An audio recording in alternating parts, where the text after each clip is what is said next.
खुलुमबाय digital news नायगिरि साफ्रोम बयखौबो बरायग्रोबाय बे समाव दङ आङो पानेरि कुसुबिलनि बारलाम्फा गेवलां गेलेग्रा फोथाराव दुलाराय बर' फरायसा आफादा उदालगुरि जिल्ला दुलाराय बर' फरायसा आफादा खुंगा 49थि थान्दै जख'न्थाइ हाबाफारि खुंदों बे हाबाफारियाव गोबां मेहेरगोनां आलासि सफैनो हादों आं बे समाव उदालगुरि जिल्ला दुलाराय बर' फरायसा आफादनि आफादगिरि कर्नेलियास दैमारि बिथांनिफ्राय फंनैसो बाथ्रा मिथिना लानि बे समाव 49थि थान्दै जख'न्थाइनि हाबाफारिया माबायदि मा हाबाफारि लानानै बिथांमोना हाबाफारिखौ खुंफुंनो लादों बे समाव आं बिथांनिफ्राय मिथिनो नाजागोन 49थि थान्दै जख'न्थाइ हाबाफारि लादों बेनि सायाव उदालगुरि जिल्ला दुलाराय बर' फरायसा आफादनि जिथु 49थि थान्दै जख'न्थाइ 10 आरो 11 जानुवारि साननैनि हाबाफारिजों जोङो खोब माने साननैनि हाबाफारिबाबो गाजा गोमजायै खुंनायनि मोनसे थांखिजों दिनै जोंनि जिखिनि फुंबिलिनि हाबाफारिफोर गाहाय दरखं बेखेवनाय आरो बायदि बायदि बेखेवनाय हाबाफारिफ्रा जानानै थांबाय आरो बेनिनो जोङो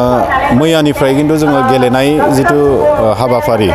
आयदा बेखौ मैयानिफ्राय जों जागायदों बुलुर गेलेनायखौ बे हिसाबै गेलेनाय दिगाव जोङो मोनथाम आयदायाव जोङो हाबाफारि लानानै बे कनभेनसनखौ खुंनो थाखाय थिग खालामदों बेनो जाहैबाय बुलुर बादायनाय आरो काबादि आइजोफोरनि काबादि आरो माराथन खारनाय बे मोनथाम आयदाखौ लानानै जोङो खुंदों आरो लोगोसे थुनलाइ बिथिङाव जोङो हाबाफारि लादों बाथ्रा दान्थेनाय बेबायदि हाबाफारिफोर जों लानाय जादों दा आं आसा खालामदों आरो जिखिनि नुदों गेलेनाय बिथिङाव जोंनि जथेस्थ' दखरा आफादफ्रा खोब माने गुरुत्त होनानै बाहागो लादों आरो लाइमोनफोरा बयबो माने आवगायबोदों आरो लोगोसेनो थुनलाइनि बादायलायनाय दा जाबाय थादों बेयावबो जिखिनि जोङो एक्सपेक्ट खालामदों बेबायदिनो जोंनि लाइमोनफ्रा फरायसुलिफ्रा बाहागो लाफैनायखौ जों नुनो मोनदों आरो बे जोंनि थाखाय खोब बिराद मोनसे पजिटिभ साइन फैबाय थानाय समाव जोंनि बर' हारिनि जिथु मोनसे इयुन बेयो खोब मोनसे ब्राइट माने इयुन जानो थांगासिनो दङ आं बेखौ मोनसे फोथायनाय लाखिनो हादों दिनैनि जिथु पिक्चार बिनि गेजेरजों दुलाराय बर' फरायसा आफादा गोबां हारिनि जेंना जेंगोना बा हारि माहारिनि गोबां खामानि मावनायखौ नुनो मोनो नाथायबा माखासे सुबुंफोरा बेफोरबायदि मोजां खामानि मावनायखौ नुनानै होबथानायखौ बा बायदिसिना सोंखारिनायखौ नुनो मोनो बेनि सायाव दुलाराय बर' फरायसा आफाद हिसाबै मा मावदों मा मावाखै साफ्रोमबो रायजोफोरा खुरां बुंनायजों नङा जोंनि मावनायजोंनो जोङो नुदों आरो नुगोन जिहेतु जोङो खोब बिराद माबा मोनसे खुगाजों बुंनायनि सोलाय मावनानै दिन्थिलांनायखौ जोङो फोथायो आरो बे हिसाबैनो जोङो खामानि मावदों आरो दिनै जों खोब गोग्गानायजों बुंनो हागोन दिनै बर' हारिया जिखिनि मोनसे स्टेजाव मोनफैदों बे स्टेजसिम लाबोनायाव दुलाराय बर' फरायसा आफादनि माबा मोनसे नङा माबा मोनसे अंख जोङो दुलाराय बर' फरायसा आफादनि कन्ट्रिबिउसन दङ दा दिनै बेखौ लानानै गोबां बेबायदि मेगन गोसा सुबुंफोर दङ निस्सय आरो जों दिनै खोब माने ससियेल मिडियाफोराव नुबाय थादों गोबां माने आं मुं लानो नङाखै बेक्तिफोर दङ जायफोरा माने जोंनि माने बिफा सुरुपनि सोरबा माने दुलाराय बर' फरायसा आफादनि बिबानगिरिफोरखौ दावदै होनना बुंलायदों बिथांमोना धर जोंनि बिबौ सोमोन्दो जाथावना दा बेबायदि बेक्तिफोरखौ जोङो थांनाय समफोराव बा दिनैबो जोङो सनमान खालामो साफा बर'आ जिहेतु खोब बेबायदि लिडार दैदेनगिरि सानसुमैगिरि बेबायदि गैसोआ हिसाबै जिखिनि साफा सानै दङ बिथांमोनखौ जोङो माने अनसायनानै जोङो जिखिनि मान सनमान होनांगौ जों होबोदों नाथाय दिनै जोंनि खहारि जोंनि मान सनमान होनायखौ सोरबा माखासे माने बेक्तिफ्रा गासैबो नङा माखासे बेक्तिफ्रा दिनै माने बुजिनो रोङाखै आरो बेबायदिनो दुलाराय बर' फरायसा आफादनि मावनाय खामानिफोरनि सायाव आसि थुनानै गोबां नंखाय बाखाय बाथ्राफोरखौ बुंनायखौ जों नुनो मोनदों आरो जों दिनै बुंगोन जे बेबायदि माने नंबां जाबां इस्युसफोर दैखांनानै बर' हारिखौ गुलुं गुजुं खालामनायनिफ्राय गोजानाव थानो नांगौ आरो बेखौ माने दा गोदान बोसोर जोङो मोनसे आगान होबाय मागो दमासि फैगासिनो दङ थांनाय समफोराव जि जालांबाय अन्तत नैबे 2024 मायथाइनिफ्राय लानानै जाहाथे खौसेयै जोङो माने बर' हारि हिसाबै बयबो माने जिउ खुंलांनो हानाय बर' हारि दानायनि खामानि मावलांनायनि मोनसे परिबेसखौ दानानै लानांगौ बेबायदि नंबां जाबां बाथ्राफोरखौ बुंनानै समाजनि गेजेराव मोनसे गुलुं गुजुं थासारि गुबुंले मोनसे थासारि खालामनायनिफ्राय गोजानाव थानांगौ आं बेखौ खावलायो। दुलाराय बर' फरायसा आफादा फैबाय थानाय समाव हारिनि थाखाय माबायदि खामानि मावनो दुलाराय बर' फरायसा आफाद हिसाबै जोङो हारिनि थाखायनो हारिखौ आपलिफ्ट खालामनायनि थाखायनो जों खामानि मावबोबाय थादों आरो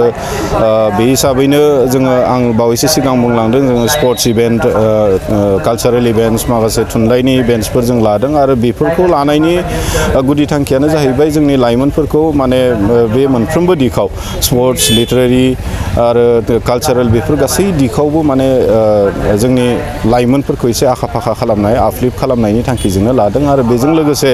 देग्लाय आं खोब माने नोंथांमोननि सिगाङाव फोरमायनानै गोजोननाय मोनदों जे माने देग्लाय जि दुलाराय बर' फरायसा आफाद उदालगुरि जिल्लाया मुंख्लं फोरदाना दैमारिनि गोसोखांथियाव जोङो मोनसे एवार्ड होबोबाय थानाय जादों आरो देग्लाय 15 खेब जागोन 15 खेबनि थाखाय जों होगोन आरो बेखौ एग्रिकालचार दिखाव जोङो एसे नायनानै उदालगुरिनि मादाव सबनिफ्राय साबसिन बेबायदि एग्रिकालचार बा माने आबाद मावगिरि बिथांनो जोङो बान्था होनो थाखाय जों आगबारिदों दा बेवहाय आं नोंथांमोननि सिगाङाव फोरमायगोन जे उदालगुरि दखरानिनो सिङाव थानाय दहलापारानि सन्तला ब्रह्म होननाय बेक्ति बिथाङा देग्लाय माने साबसिन माने एग्रिकालचारिस्ट बा आबाद मावगिरि हिसाबै जोङो सायख'नानै मोनदों बिथांखौ जोङो बान्था होनाय जागोन आरो बेनो जोंनि माने खामानि मावनायनि मोनसे दिग जे माने एग्रिकालचार बिथिङावबो जोंनि रायजो राजाफ्रा बर' हारिया एसे जौगानांगौ आरो बेफोरखौ गासैखौबो मोनसे थुलुंगानाय लाबोनो थाखायनो जों बेफोर हाबाफारिखौ लानाय जादों। आइजो माहारि बा लाइमोनफोरनि थाखाय माबायदि खामानि मावो? आइजो माहारिनि थाखाय जोङो दिनै ओरैनो माने हौवा बा आइजो होननानै दिनै खुनु मोनसे डिफारेन्स जों दुलाराय बर' फरायसा आफादा लाखिनानै खामानि मावाखै जायनि थाखाय जोङो वर्ल्ड इन्टारनेशनेल वुमेन्स डेबो जों फालिबोदों आरो गुबुन गुबुन समाव गुबुन गुबुन बेबायदि आइजोफोरखौबो एसे समान मोनसे मर्यादा होनानै आइजोफोराबो एखेलगे जौगानांगौनि सार्थआव जोङो खामानि मावबोदों आरो बेखाय नै माने जोङो काबादि आइजोफोरनि थाखायबो काबादि जोङो लानाय जादों आरो थांनाय समफोराव जोङो जिल्ला आफाद हिसाबै आइजोफोरनि माराथन खारनायबो होदोंमोन खिन्थु बेयावहाय किसुमान टेकनिकेल उसुबिदा जों मोनबाय जायनि थाखाय एसे ड्रप दोनथ'नाय जादों खिन्थु बेखौबो देग्लाय जोङो डेलिगेट सिटिंनि गेजेरजों जों एसे सावरायफिनगोन बे माने आइजोफोरनि माराथन खारनाय आरो मा आइजोफोरनि थाखाय हाबाफारिफोर लानो हायो बेखौ जोङो सावरायनाय जागोन डेलिगेटआव।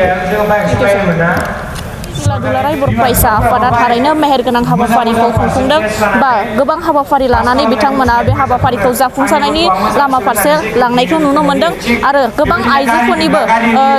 गेलेनायनि फारसेथिं बा जौगानाय लाइमोनफोरखौ जौगानायनि फारसेबो गोबां खामानि बा हाबाफारि लानायखौ नुनो मोननाय जादों। बे समाव आं करिना बर' डिजिटेल निउसनिफ्राय खुलुमबाय गोजोन्थों। 2024-25 सेसन एबा बोसोरनि थाखाय doctor B R. Ambedkar allied health institute फसंथानाव एनएम आरो डिप्ल'मा इन मेडिकेल लेबरेटरि टेक्निशियाननि एडमिशन एबा मुं थिसननाया सोलिगासिनो दं। फरायसाफोरनि मिजिंखौ जाफुंसार होनाया जोंनि मोनसे गिदिर थांखि। एनएमनि बिजाथिया थाखो 10 आरो मेडिकेल लेबरेटरि टेक्निशियाननि बिजाथिया थाखो 12 उथ्रिसार जाब्लानो जागोन। उदालगुरि जिल्लानि DRDM मावखुलिनि सेरावनो थानाय doctor B R. Ambedkar allied health इन्स्टिट्युटआव admission लानो गोसो गुदुं फरायसाफोरा 9957293454 आरो 9394804239 मबाइल नाम्बाराव सुलाद लानो हागोन।